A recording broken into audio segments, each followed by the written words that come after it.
para hablar de esos temas tan terribles de manera tan irrespetuosa, hablar del Espíritu Santo, debemos fundamentarlo bien. Puede ser tedioso para muchos, es tedioso, es difícil, no nos gusta leer y no nos gusta saber de esto. Pero es obligación fundamentarlo todo, precisamente por lo terrible de estos temas. La blasfemia contra el Espíritu Santo, según lo escrito en el Nuevo Testamento y lo predicado por la Iglesia Católica, es el pecado imperdonable. Pero, ¿por qué enmarcan eso? ¿Y por qué lo llaman imperdonable? Porque cuando se fue conformando el cristianismo, no solo existieron los 4 evangelios que conocemos, que la Iglesia Católica consideró sagrados o inspirados. Se escribieron cientos de pergaminos más, y entre ellos decenas, quizás cientos también, de evangelios. Desde luego la Iglesia Católica no los reconoció. Los vamos a ir estudiando de aquí en adelante poco a poco. Por eso vamos paso a paso, pero debemos ir fundamentando todo. La Iglesia le llama apócrifos, y fue precisamente por boca de los padres de la Iglesia que conocimos de su existencia antes de que apareciera en Nag Hammadi. En el conocimiento gnóstico se estaba creando la figura de Jesús. Y obvio, cuando nace un nuevo Dios, o una cultura, una nación, un pueblo, adopta un nuevo Dios, tiene que satanizar al anterior. Jehová se convirtió en Satanás, no aparece el nombre de Jehová en el Nuevo Testamento. Y el Dios hombre se le fue embistiendo con muchos mitos ya conocidos. Empieza la disputa entre ellos, que nunca llegó a mayores.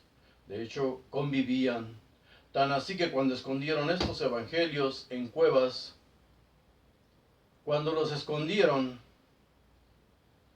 apilaron o metieron en jarrones infinidad de ideas contradictorias. Las vamos a analizar. Pero una de esas decía, así textualmente, que a un Dios, en este caso Jesús, a un Dios solo era engendrado por otro Dios. No podía ser hijo de una mortal.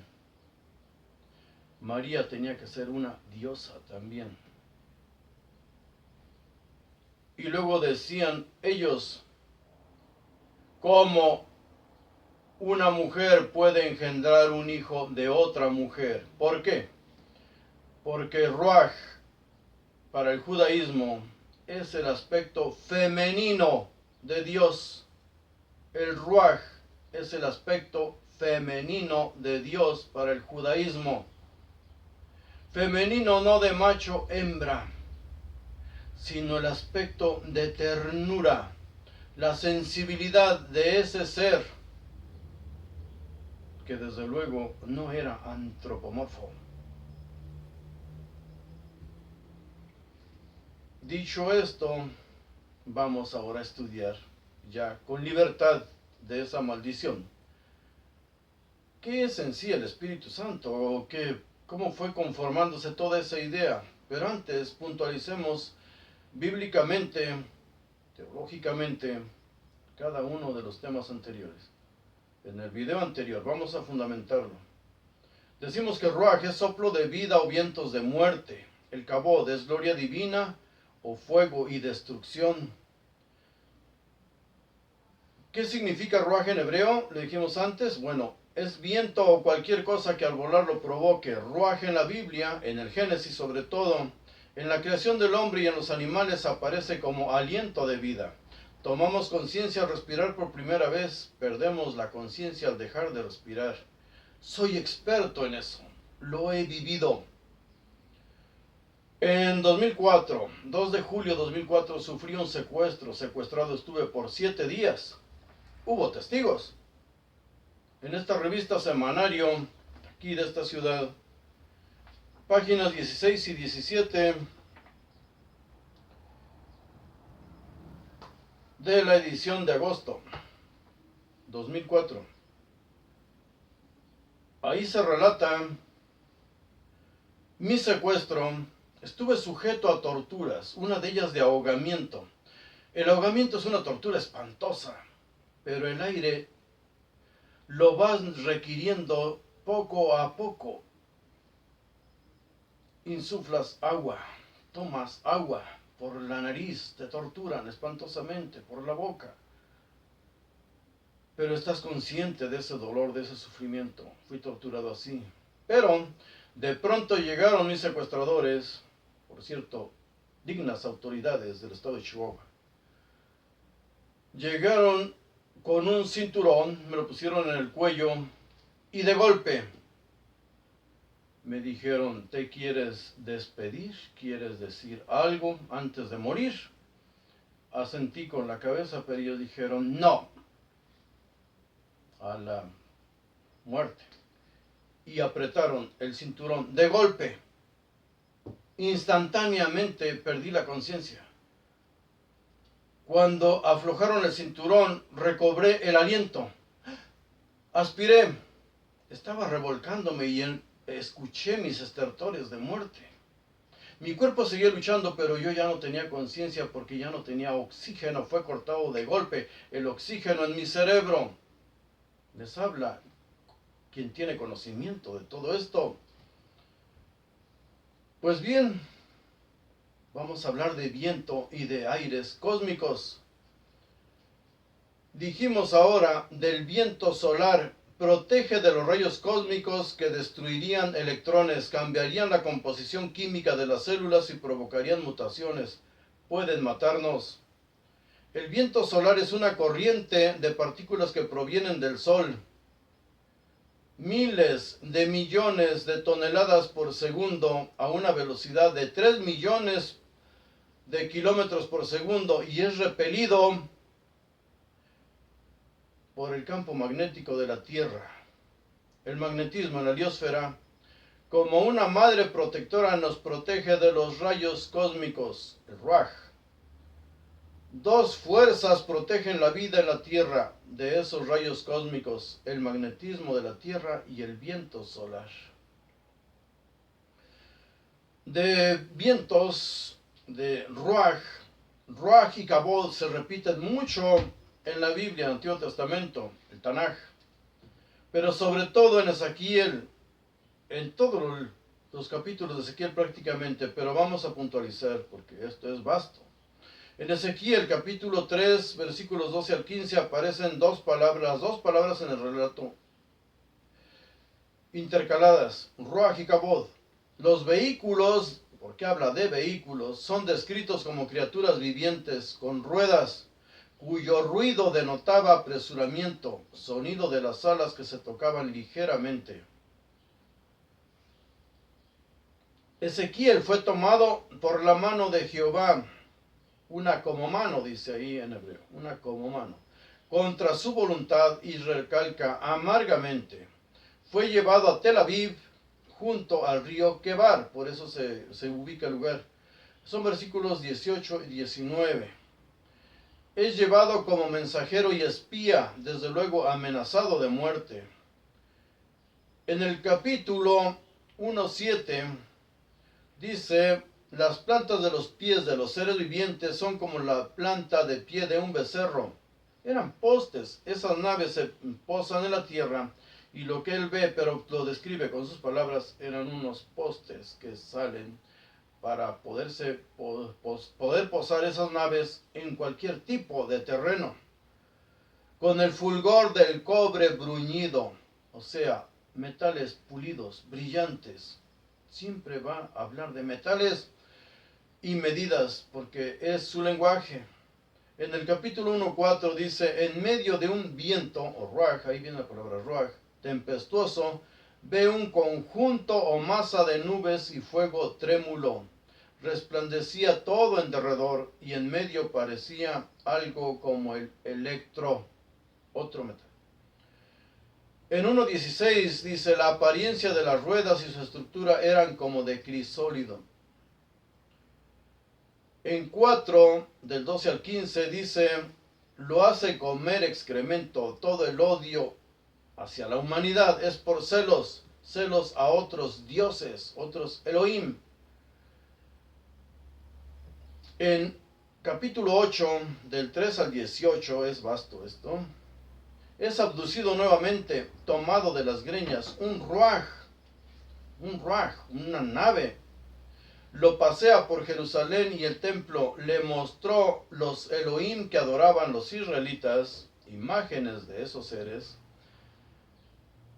Ra, Tamuz, y en el versículo 10 dice claramente, tenían representación de toda clase de reptiles abominables y bestias asquerosas. Versículo 14, aparece Tamuz, el crucificado, dice mujeres endechando a Tamuz. Después vamos a ver qué es endechar cuando veamos sacrificios humanos. En el versículo 16 dice, 25 ancianos adoraban al sol.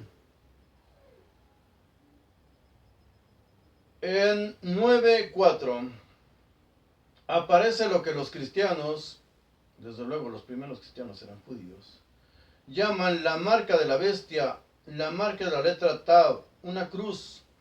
A los que van a vivir los marcaba para que no fueran asesinados por estar adorando a otros Elohim. Versículo 5 dice, maten, no sientan ninguna compasión. Versículo 6, a viejo, joven y virgen y niñito y mujeres deben matar, y desde mi templo deben empezar, desde mi santuario empiecen matando a los sacerdotes traidores.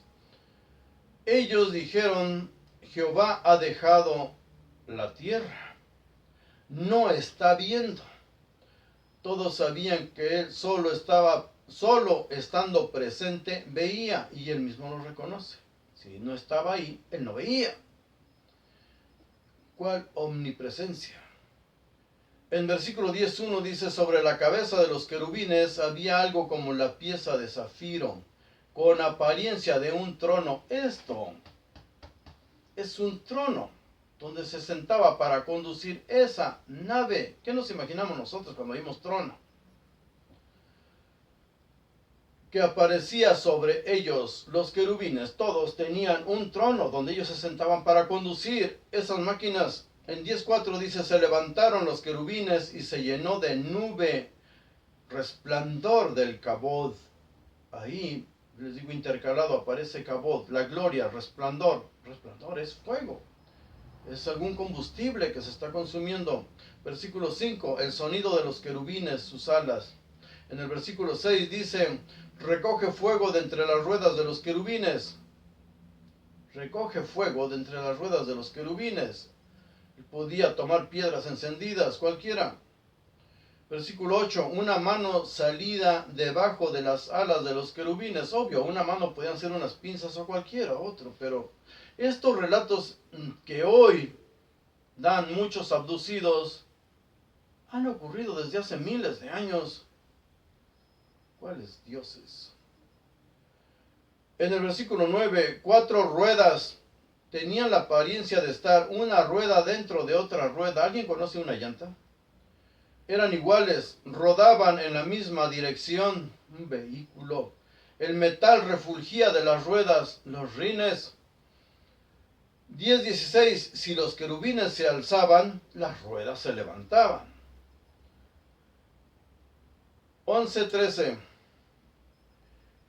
¿es un exterminio el que vas a ejecutar con los restantes de Israel? Está matando a todos, ordena la matanza de todos. Él pregunta ya no por los traidores que iban al templo, sino ya por todo Israel. En el 13:18 dice, mujeres cosiendo velos y ropa para cazar almas, así dice, para atrapar incautos, para cazar almas. Ropita como la que usan hoy los católicos, su santo niño de Atocha, sus virgencitas, ropita, porque ellos tienen imágenes de todos esos seres, desde entonces, desde siempre. mujeres cosiendo velos y ropa para cazar almas, para atrapar incautos, para atrapar creyentes. En el 13:19 dice, reclama la comida. Jehová está peleando por los alimentos, alimentos que eran para ellos, y se los estaban entregando a otras tribus adoradores de otros dioses. Pero en sí peleaban por la comida. Del 13:20 también habla, dice ahí claramente, ustedes mujeres andan cazando almas como si fueran cosas voladoras. Le entregaban a cualquier ser. ¿Alguien ha visto imagen de la diosa Isis? Cosas voladoras se refiere a esos seres que podían volar con unos implementos, unas alas desde luego postizas, hechizas, en las que ellos se acomodaban una planta, algo que en la planta de los pies que hoy ya inventó el ser humano o reinventó quizá leyendo esas tablillas. Habla también de los Nefashim, que es un alma en masculino. Y en 14:1 habla de los Anashim, que es plural de Ish. Ish es hombre, literalmente cualquier alma, macho o hembra. En 14:9 dice, el profeta que se ha engañado y realmente hable una palabra, yo mismo, Jehová, he engañado a ese profeta y ciertamente extenderé mi mano contra él y lo aniquilaré de en medio de mi pueblo Israel. Matará al profeta que él mismo engañó y a los que le creyeron. Eso está en hebreo y de hecho también en casi todas las Biblias en español lo he leído. Dice lo mismo, él engaña al profeta y luego lo mata al profeta y a todos los que le creyeron. Esos seres manipulan al ser humano. Hay una interpretación de Kabod también en hebreo y tiene un significado de peso. Entonces la gloria no es en sí un total resplandor. En otros pasajes aparece como algo que existe, que tiene peso, materia.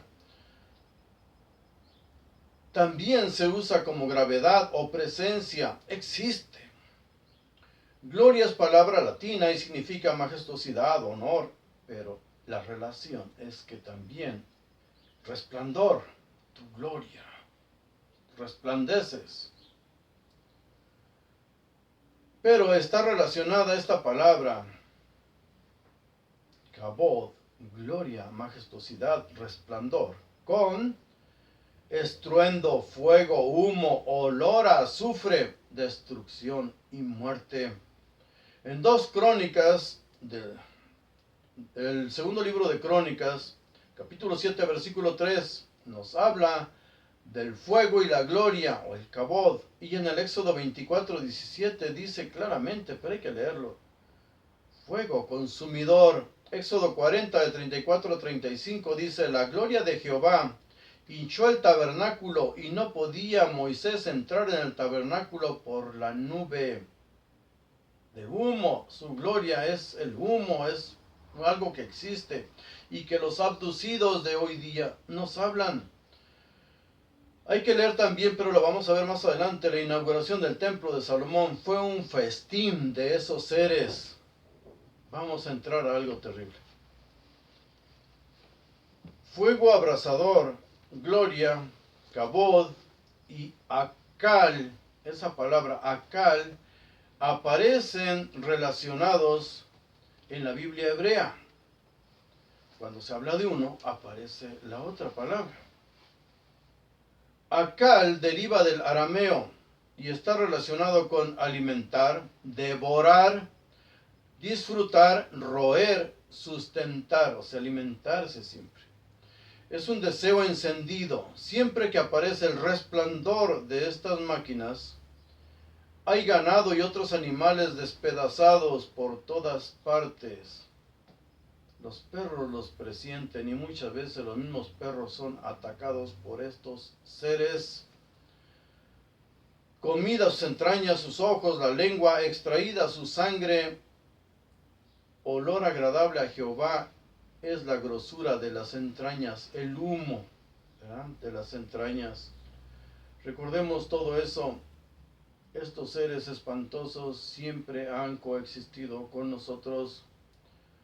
Los querubines, recalcando, son máquinas en que se manifiesta siempre el cabod de Jehová, su gloria. Máquinas con ruedas que se pueden desprender de la unidad principal, sujetarse al querubín al alzar el vuelo, se contraen, igual que los aviones. El fuego que se desprende de ellos quema incluso las piedras, estruendo y resplandor insoportables para quien está cerca, y sobre todo el olor a azufre. Extraterrestres mujeres también habla la Biblia.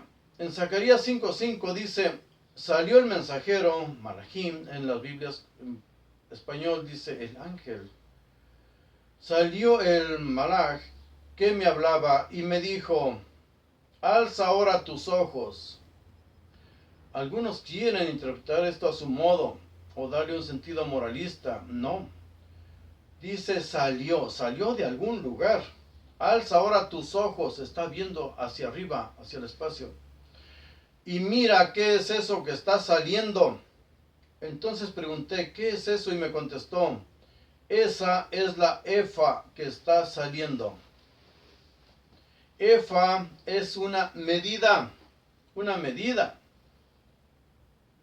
como cualquiera otra. Ahorita les damos las cantidades, una medida, porque Él habla con sus palabras, se lo está hablando a su pueblo para que Él entienda.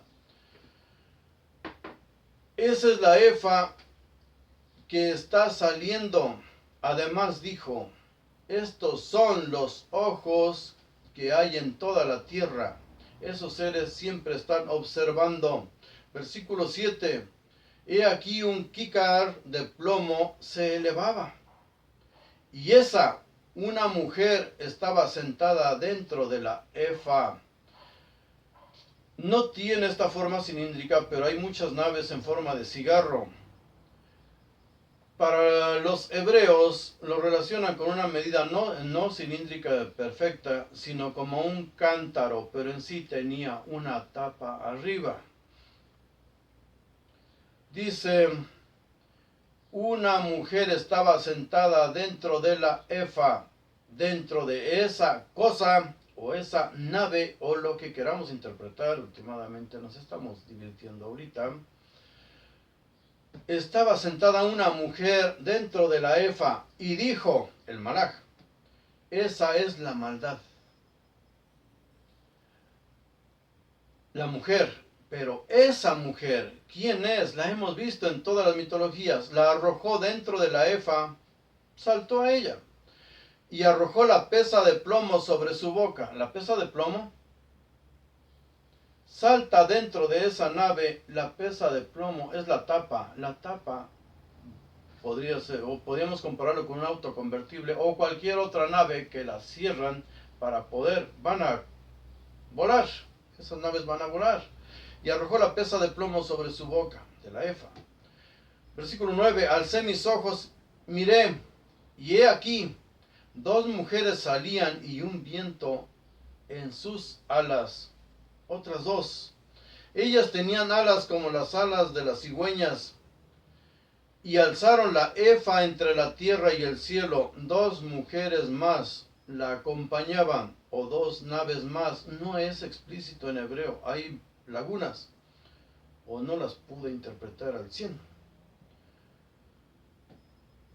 Y alzaron la efa entre la tierra y el cielo. No hay cosa moral aquí. Está dando un relato. ¿Cierto o no?